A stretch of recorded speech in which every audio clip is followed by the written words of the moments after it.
In the fall and winter of 1944, American forces fought one of the longest and most brutal battles in their military history. For 3 months they attacked through a dense forest along the German-Belgian border, suffering catastrophic casualties to capture a few kilometers of woodland.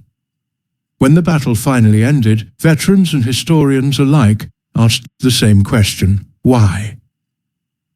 What strategic purpose justified 33,000 American casualties for control of a forest that could have been bypassed? The Battle of Hürtgen Forest has been called America's most pointless battle, not because the soldiers lacked courage.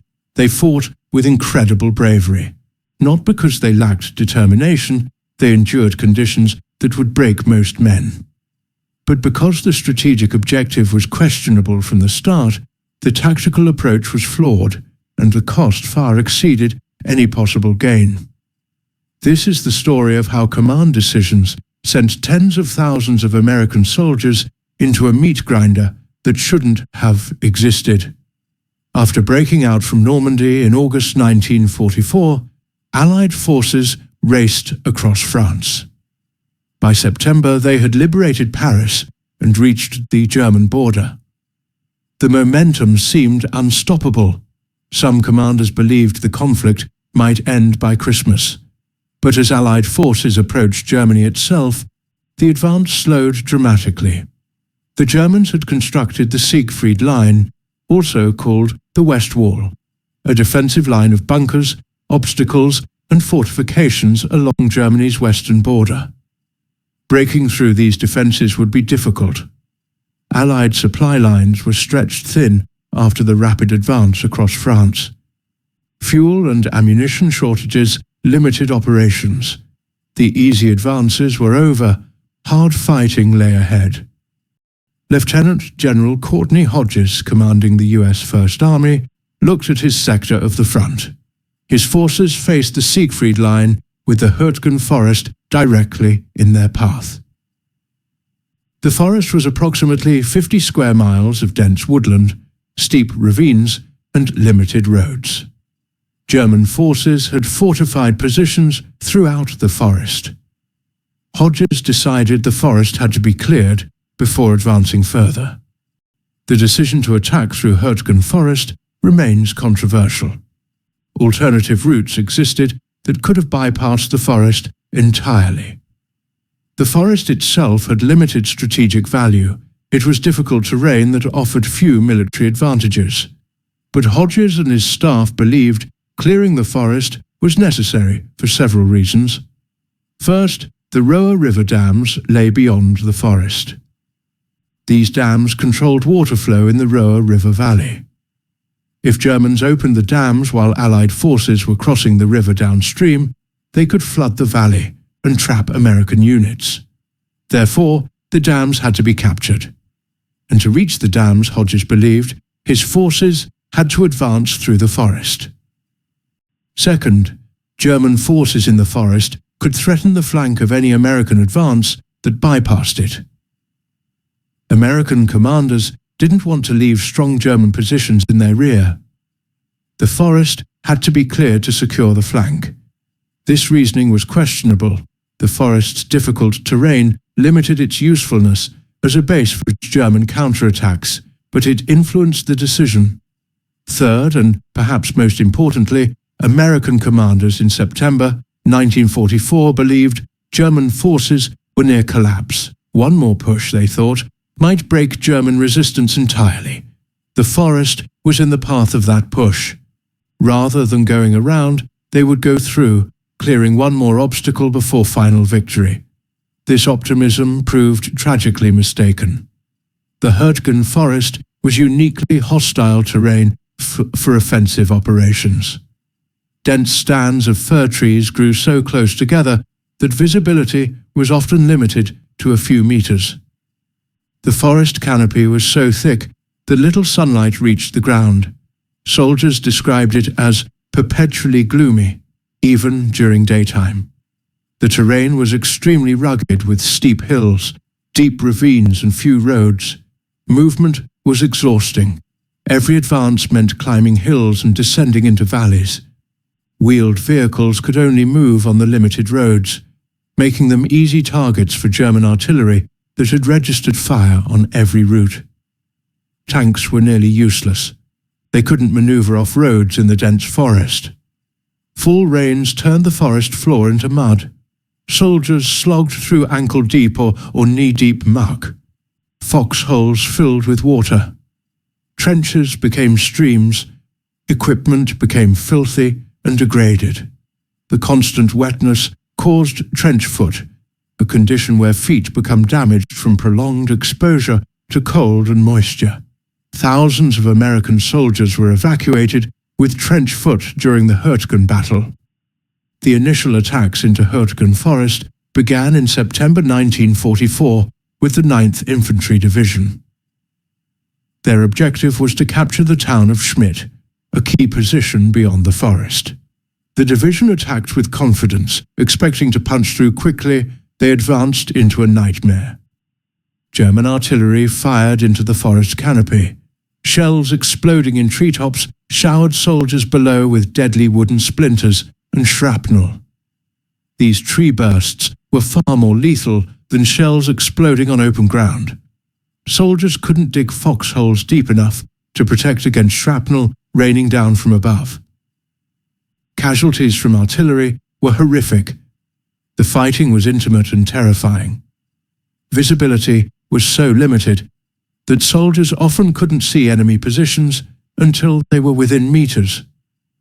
Machine gun nests were invisible until they opened fire.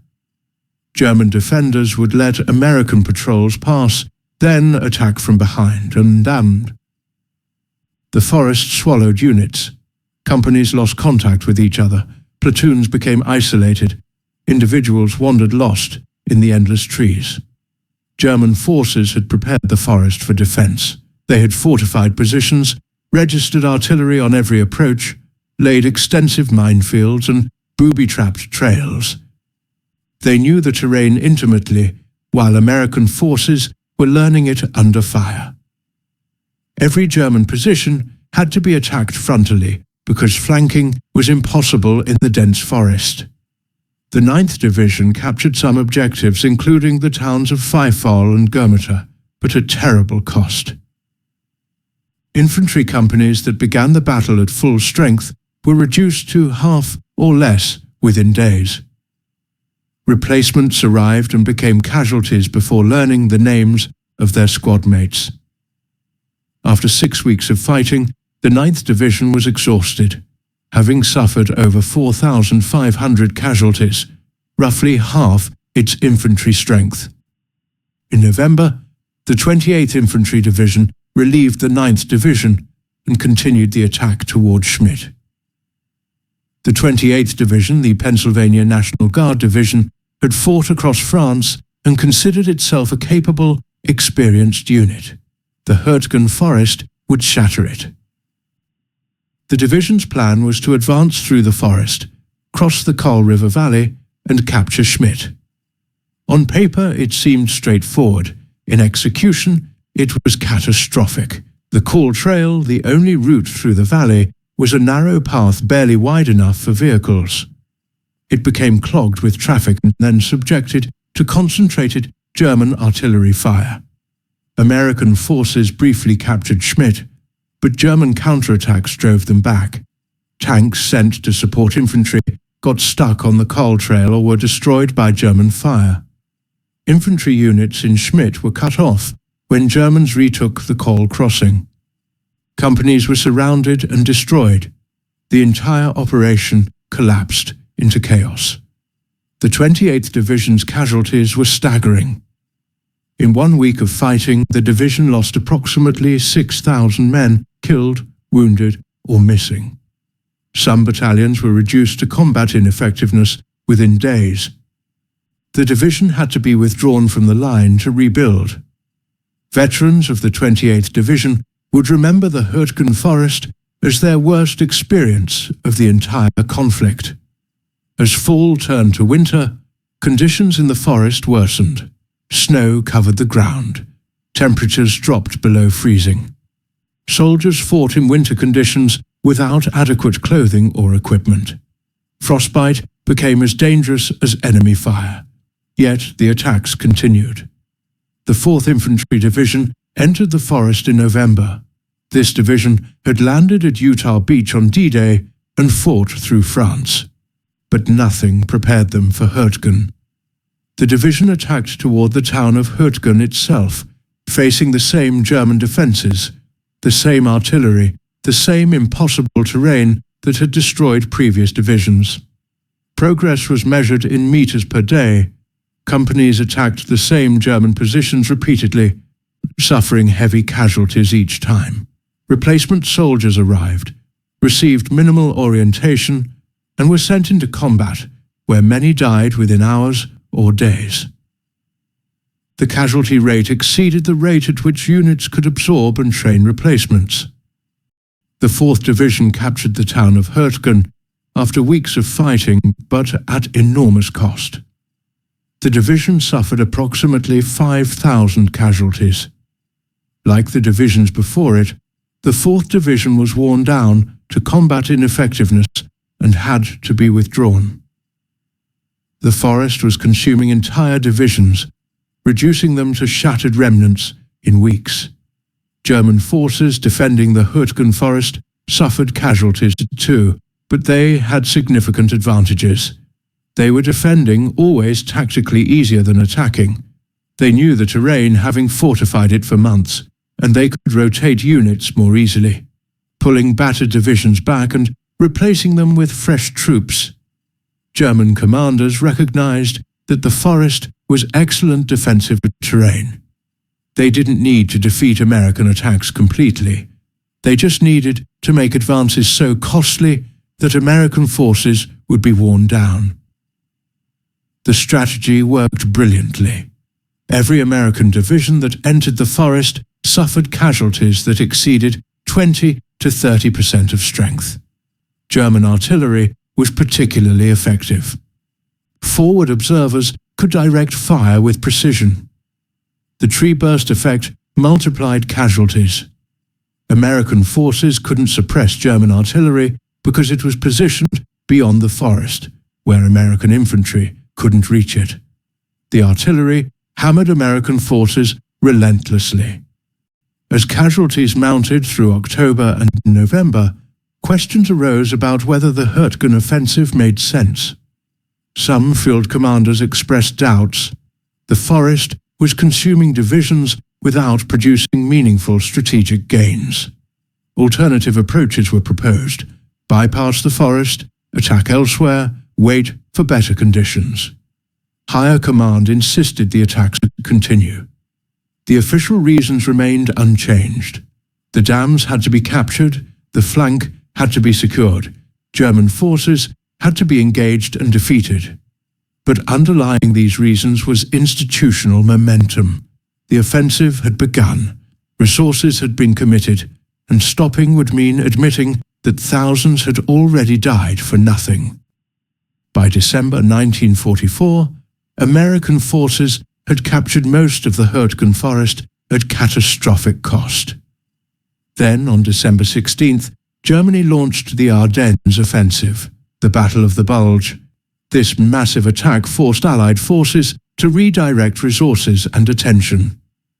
The Hürtgen fighting ended not because objectives were achieved, but because good events elsewhere made it irrelevant. The battle's final irony came in February 1945. When American forces finally advanced to the Ruhr River dams, the ostensible objective of the entire Hürtgen campaign, German engineers opened the floodgates before retreating. The Ruhr Valley flooded exactly as American commanders had feared. The dams had to be captured intact to be useful, and they weren't. The entire strategic rationale for the Hürtgen battle proved hollow. The casualties from Hürtgen Forest were staggering. American forces suffered approximately 33,000 casualties, killed, wounded, or missing. This doesn't include thousands more evacuated for trench of foot, combat exhaustion, and other non-battle injuries. Some divisions lost 100% of their rifle company strength, meaning every infantryman who began the battle was either killed, wounded, or evacuated. Individual soldiers experienced horrors they would never forget. They watched friends die in forests too dense for medics to reach them quickly. They huddled in freezing foxholes filled with water, unable to sleep for fear of German infiltrators. They advanced knowing that every step might trigger a mine, every tree might hide a sniper, every yard gained would be paid for in blood. The psychological casualties were enormous, though poorly documented. Soldiers broke down under the sustained stress of combat in the claustrophobic forest. Some became catatonic, others ran. Many suffered nightmares and flashbacks for decades. The condition then called combat exhaustion or battle fatigue was actually what we now recognize as post-traumatic stress disorder. Medical personnel faced nightmarish conditions. Evacuating wounded from the forest required carrying them on stretchers through mud, over hills, under fire. Journey from front line to aid station could take hours. Many wounded died not from their injuries, but from the impossibility of timely evacuation.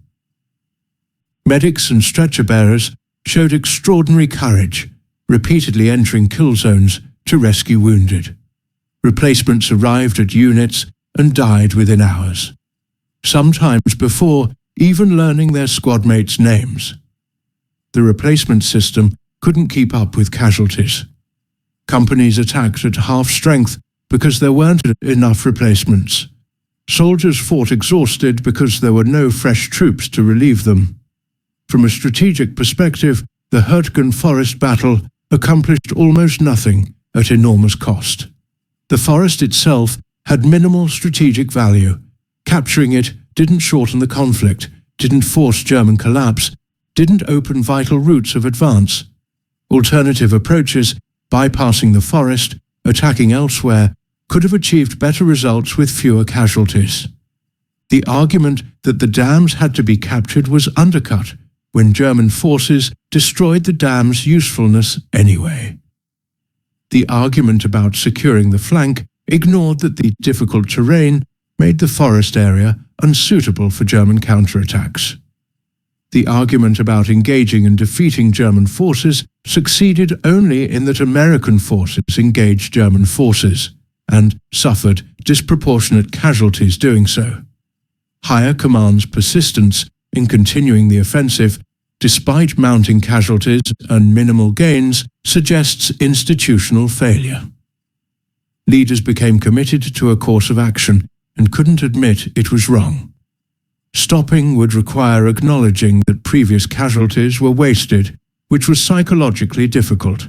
So the offensive continued, adding new casualties to justify previous ones. The battle demonstrated the danger of mission fixation, continuing an operation because it's begun rather than because it still makes sense.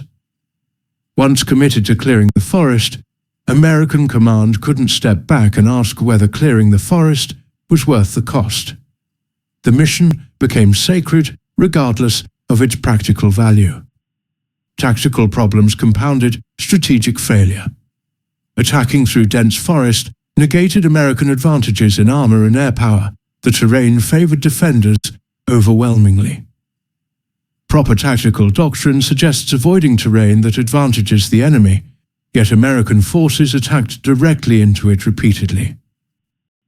Questions about command responsibility haunted the Hürtgen battle.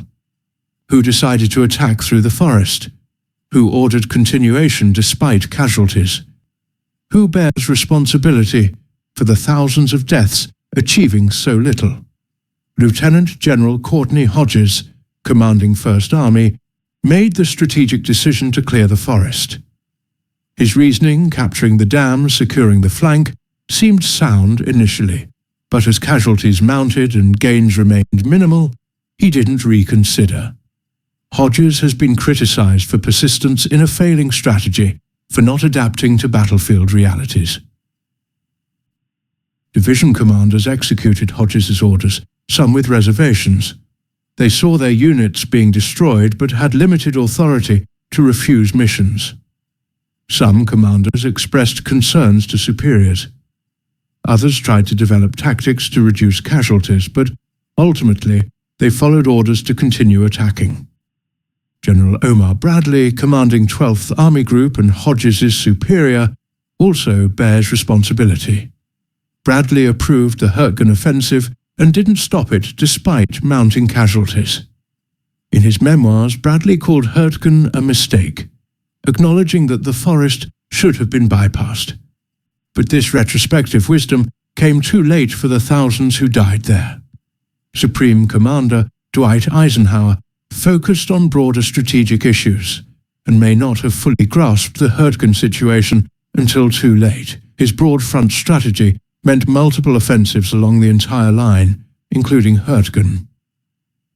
Whether more aggressive intervention from Eisenhower could have stopped the Hürtgen offensive remains debatable.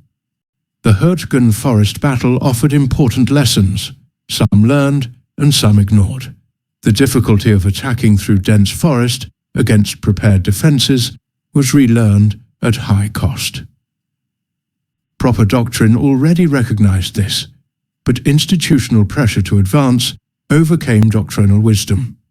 The importance of terrain analysis was reinforced. Attacking through terrain that negates your advantages and multiplies enemy advantages is strategically foolish. The forest eliminated American superiority in armor and air power, while giving German defenders perfect defensive terrain. This should have been obvious before the battle began. The danger of mission fixation became clear. Once committed to an objective, military organizations find it psychologically difficult to abandon that objective, even when costs exceed benefits. Institutional mechanisms for questioning ongoing operations proved inadequate. The battle continued partly because stopping required admitting error. The replacement system's inadequacy was exposed. Feeding individual replacements into units engaged in sustained combat didn't work well. Replacements lacked cohesion with their new units, lacked training in the specific conditions, and often became casualties before becoming effective. Better system would have rotated entire units, allowing them to absorb replacements while out of combat. Medical evacuation in difficult terrain needed better solutions. Casualty rates in Hürtgen weren't just from enemy action, they were from delayed evacuation and treatment. Helicopters would eventually revolutionize medical evacuation, but in 1944 they weren't available. The lesson about needing rapid evacuation capability was learned but couldn't be immediately applied. Veterans of Hürtgen Forest carried physical and psychological scars for life. Many considered it their worst combat experience, worse than D-Day, worse than the Battle of the Bulge, worse than anything else they endured. The combination of casualties, conditions, and seeming pointlessness made it uniquely traumatic. Survivors formed associations and held reunions. These gatherings were bittersweet, joy at seeing comrades mixed with grief for those who didn't survive. Veterans struggled to explain to civilians what Hürtgen had been like: the dense forest, the tree bursts, the constant cold and wet, the feeling of being trapped in green hell. These experiences defied easy description. Many veterans felt anger about the battle. They believed they had been sent into a meat grinder for no good reason.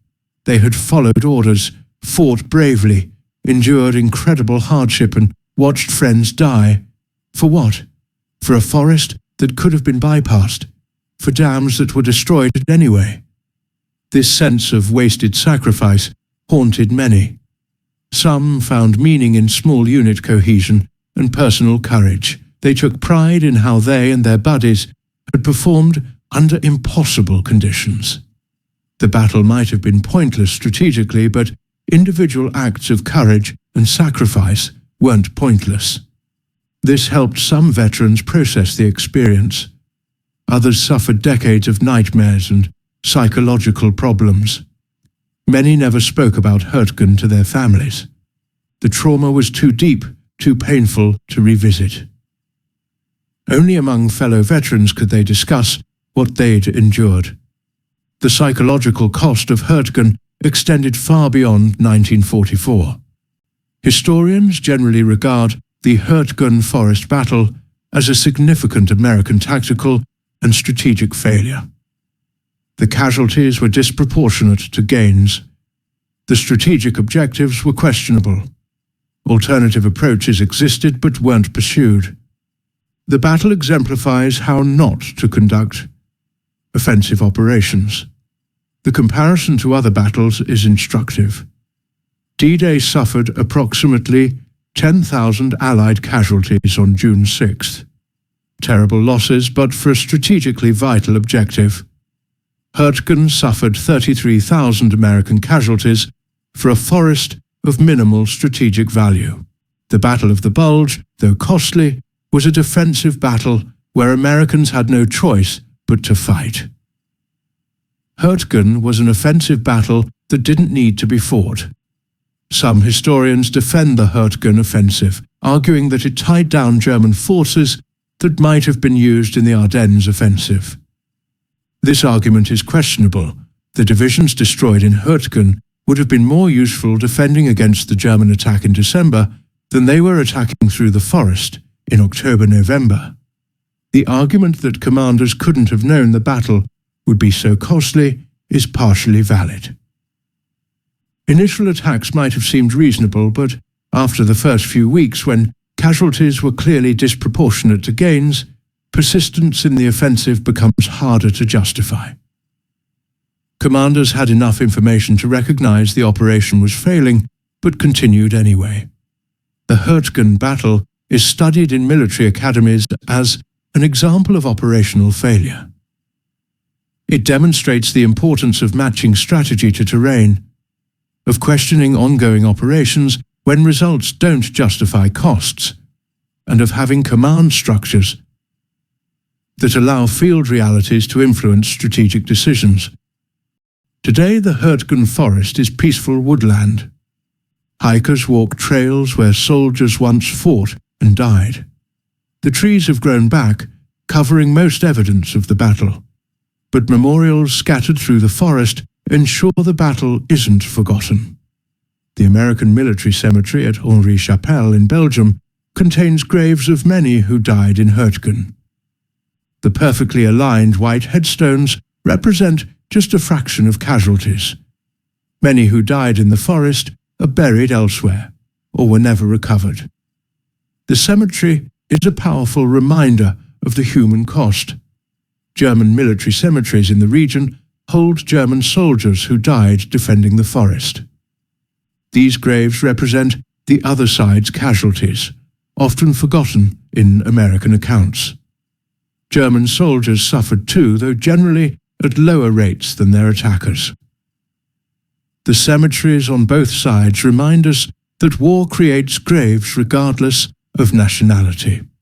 Local German communities maintain memorials and museums related to the battle. These institutions preserve artifacts, documents, and testimony from survivors on both sides.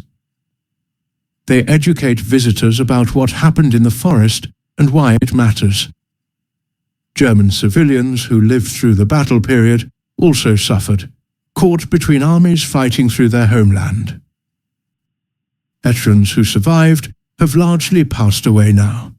The last Hürtgen veterans are in their late 90s or have died. With their passing, direct memory of the battle disappears. Preserving their testimony through recorded interviews, memoirs, and historical documentation becomes increasingly important. Annual commemorations bring together descendants of veterans, historians, and locals. These ceremonies honor those who fought and died while ensuring new generations learn about the battle. As direct memory fades, these organized efforts to remember become crucial for historical preservation. The Battle of Hürtgen Forest stands as America's most pointless battle of the 1940s conflict. Not because American soldiers lacked courage, they fought with extraordinary bravery. Not because they lacked determination, they endured conditions that would break most men, but because the strategic objective was questionable, the tactical approach was flawed, and the cost far exceeded any conceivable gain. 33,000 American casualties to capture a forest that could have been bypassed. Entire divisions shattered to achieve objectives of minimal strategic value. Thousands of lives spent for dams that were destroyed anyway. Young men frozen, wounded, killed, or psychologically broken in attacks that accomplished almost nothing. The tragedy isn't just the casualties. Wars inevitably involve casualties. The tragedy is that these casualties were largely avoidable. Different strategic choices, different tactical approaches, even just stopping the offensive when its failure became apparent. Any of these could have saved thousands of lives. The Hürtgen Forest battle teaches enduring lessons about strategy, command decision-making, and the human cost of institutional failure. It demonstrates what happens when commanders become committed to failing strategies, when institutional momentum overrides battlefield reality, when mission fixation prevents rational reassessment. For the soldiers who fought there, Hürtgen Forest was hell on earth. Dense forests, deadly artillery, brutal weather, and the constant presence of death created an experience that haunted survivors for life. Many considered it worse than any other battle they fought. The combination of suffering and apparent pointlessness made it uniquely traumatic. We remember Hürtgen Forest not to glorify the battle. There's nothing glorious about it. We remember to honor those who fought and died there, to preserve the lessons their sacrifice teaches, and to ensure that future commanders think carefully before committing soldiers to battles that shouldn't be fought. The rebuilt forests of Hürtgen today offer no hint of the carnage that occurred there, but the graves scattered across Belgium and Germany, the memorials standing in forest clearings, and the testimony of survivors ensure that the battle isn't forgotten. Hürtgen Forest was America's most pointless battle, and remembering it helps us understand the true cost of strategic failure.